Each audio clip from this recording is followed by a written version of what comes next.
17 मई 2018 England में रात के 8:20 पर पुलिस के पास एक इमरजेंसी कॉल आती है। कॉल करने वाला पुलिस वाले को बताता है कि वो थोड़ी देर के लिए घर से बाहर गया था कुछ खाने का सामान लेने और अपनी दुकान से अपना लैपटॉप वापस लेने, और अभी वो अपना सारा काम करके जैसे ही घर वापस आया उसने देखा घर सारा बिखरा हुआ है और उसकी वाइफ बेहोश पड़ी है जिसके हाथ पैर बंधे हुए हैं डक्ट टेप से। कॉल करने वाला फिर मितेश बताता है कि उसकी गर्दन के ऊपर काफी काला गहरा निशान है और उसकी नाक से खून भी बह रहा है।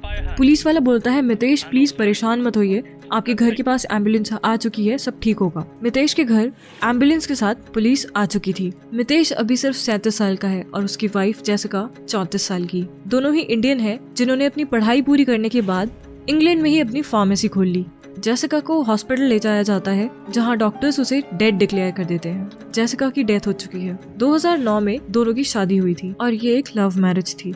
जेसिका का बर्थ 1983 में हुआ था और अपनी 6 बहन भाइयों में वो सबसे बड़ी थी। जेसिका के पापा से उसके बारे में पूछा गया तो उन्होंने बताया कि जेसिका बहुत ही फन लविंग लड़की थी, बहुत केयरिंग और बहुत काइंड लड़की थी। उसकी छोटी बहन ने बताया कि उसे बॉलीवुड मूवीज का शौक था और पढ़ाई में भी काफी अच्छी थी। जेसिका फार्मासिस्ट बनकर लोगों की मदद करना चाहती थी। फार्मेसी की पढ़ाई करने के लिए जेसिका ने मोंटफोर्ड यूनिवर्सिटी में एडमिशन लिया जहां मितेश भी पढ़ने आया था। दोनों में बहुत अच्छी दोस्ती हुई, फैमिलीज मिली और 2009 में दोनों की शादी हो गई। थोड़े दिन जॉइंट फैमिली में रहने के बाद जेसिका और मितेश ने अपना नया घर लिया जो कि उन दोनों की फार्मेसी से काफी पास था। अब उनका नेक्स्ट स्टेप था अपनी फैमिली प्लान करना। दोनों फर्टिलिटी ट्रीटमेंट ले रहे थे। ये लोग IVF के 3 अटेम्प्ट्स कर चुके थे। बैक टू मर्डर वाला दिन 17 मई 2018 सुबह से दिन एकदम नॉर्मल था। जेसिका सुबह ही अपनी फार्मेसी पे काम पर गई जहाँ उसके फादर आए। उन्होंने बोला कि वीकेंड पे मिलता हूँ और ये कहकर वो वहाँ से चले गए। मितेश रोजाना की तरह जिम चला गया। मितेश ने बताया कि 3:30 बजे के आसपास वो घर वापस आ गया था और शाम तक वो घर पर ही था।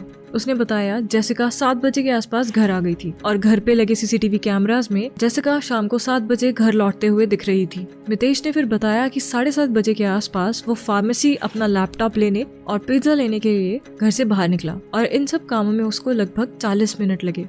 जिसके बाद जैसे ही वो घर आया उसने अपना घर बिखरा हुआ देखा और जेसिका बेहोश और बंधी हुई देखी। पुलिस को सबसे पहले शक हुआ कि शायद ये लूटपाट का मामला हो सकता है या फिर सेक्सुअल मोटिव की वजह से भी ये हो सकता है। सबसे पहले पुलिस का ध्यान गया कि एंट्री फोर्सफुली नहीं हुई थी। इसका मतलब जो भी घर में आया था जेसिका उसे अच्छे से जानती थी, इसीलिए जेसिका के दोस्त और करीबी रिश्तेदारों की जांच अच्छे से होने लगी। इतने में जेसिका की पोस्टमार्टम रिपोर्ट आई जिसमें था जेसिका की मौत दम घुटने से हुई है। उसका गला दबाकर उसको मारा गया है और लाइगेचर मार्क्स उसकी बॉडी पे मिले हैं। मितेश और जेसिका दोनों की ही फैमिली बहुत परेशानी में थी, इसीलिए साथ रहने लगी। लेकिन इन्वेस्टिगेशन के लिए पुलिस ने उनको अलग किया। पुलिस की इन्वेस्टिगेशन पूरी होने के बाद एक आदमी को अरेस्ट कर लिया जाता है। इन्वेस्टिगेशन पूरी होते ही पुलिस एक फैमिली मेंबर को ही अरेस्ट करती है। इस गिरफ्तारी से पूरी ही फैमिली को झटका लगता है क्योंकि अरेस्ट होने वाला आदमी मितेश था। कोर्ट में केस चलता है। फिर पुलिस बताती है कि इन्वेस्टिगेशन के दौरान उन्हें एक हार्ड ड्राइव मिली जिसके बारे में मितेश ने उन्हें कुछ नहीं बताया था। हार्ड ड्राइव CCTV कैमरा की थी। उस हार्ड ड्राइव में साफ दिख रहा है कि मितेश 7:44 से लेके 8:15 तक बाहर गया हुआ था, लेकिन जेसिका की मौत 7 से 7:30 के बीच में हुई थी। जब जेसिका की मौत हुई उससे जस्ट 6 मिनट पहले घर के सारे CCTV कैमरास डिस्कनेक्ट हो जाते हैं। पुलिस को इन्वेस्टिगेशन के दौरान कुछ सूटकेस मिलते हैं जिसके अंदर बहुत सारी ज्वेलरी और बहुत सारे पैसे थे, तो डकैती का कोई मतलब ही नहीं।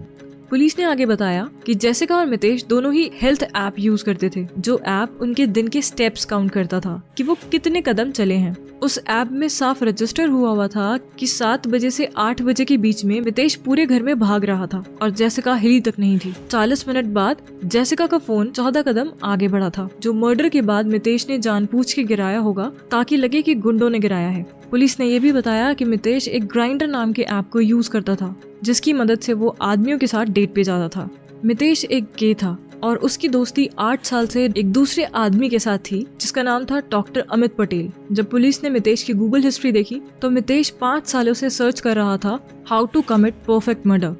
एक परफेक्ट मर्डर कैसे किया जाए या अपनी वाइफ को कैसे मारा जाए।